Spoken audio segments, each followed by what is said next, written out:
Good morning, everyone. It is Tuesday, August 11th. I want to go over the news that we have today. So, House Majority Leader Steny Hoyer said no floor votes or any bill scheduled until September 14th, meaning that Congress is basically not voting on any bill or anything until Congress 14th is what they have planned. Remember, Congress is on recess from now until September 7th, right? So that's a pretty long time to be sitting here waiting for a bill. But what they're saying is that lawmakers would return if a deal was made between the lawmakers that are left on Capitol Hill, which is really just Pelosi, Mnuchin, Mark Meadows, and Chuck Schumer. Those are the four big ones that are left negotiating on it, right? And what we have to keep in mind, too, is that they come back on September 7th, but then we don't even expect to vote on anything until probably a week thereafter. So it's really not good. It's not looking good for any kind of stimulus package other than Trump's executive orders. In the meantime, Congress is on recess with no plans to vote until September 14th. Keep in mind that we'll also probably need at least 3 weeks from the time of that happening until we see checks in our bank account, right? Until something's actually agreed upon, it's going to take about 3 weeks before we see those funds, right? Because the process is we need to see an agreement, and then finally, after that's agreed upon, which has taken forever, then it needs to become a bill. The terms of the bill then need to be negotiated. Then you have to pass the bill and you have to sign it.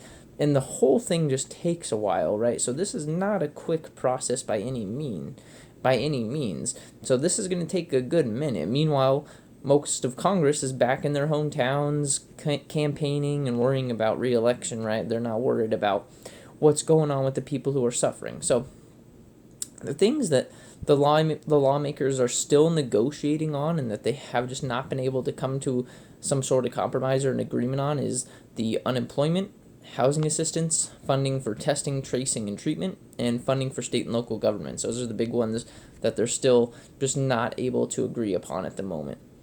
Speaking on unemployment, the Labor Department gave us some information on the unenhanced unemployment boost.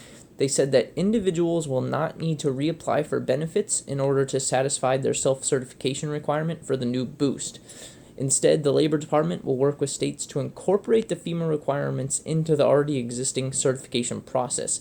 So you'll do the same thing that you have been, and you'll get the new boost, which is good, right? Since we have some problems since the president's extension of unemployment boost, right? It's not looking good, right? Even though we've heard a lot of good news about it and Trump's raving about it, but who knows? We'll see, right?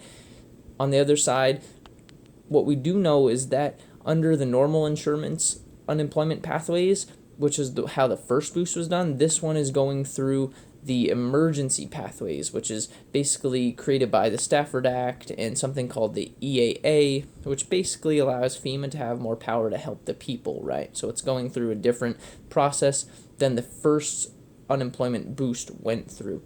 And this is expected to delay unemployment payments till at least the end of the month. So even when this does start kicking in, it's probably going to take at least 2 more weeks or so until that happens, right?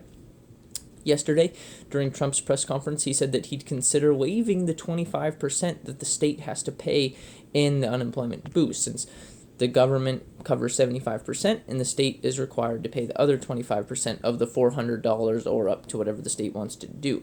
He said that it's going to depend on the governor and the individual state if he'll waive it or not, which sounds like he's saying that they're going to be able to cherry pick which governors and which states are able to forego the 25% requirement, which sounds to me like he's basically saying that it's going to be up to Trump whether the state that you're in is going to get $300, $400, or nothing, right? It's going to depend on the state that you're in and the governor of the state, which is really not good news. I don't think that it should be a cherry picking event where they get to pick and choose who gets what, and I'm going to help you, or you're going to get the waive of the 25%. It's just a really weird way that this is all happening.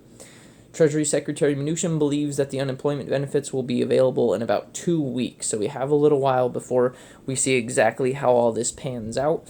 But in about 2 weeks, which is about the end of the month, like I was saying in the last video, it's probably going to take until the end of the month. Treasury Secretary Mnuchin says 2 more weeks until that probably goes through. Thank you so much for watching. I'll see you guys tomorrow when we have more updates.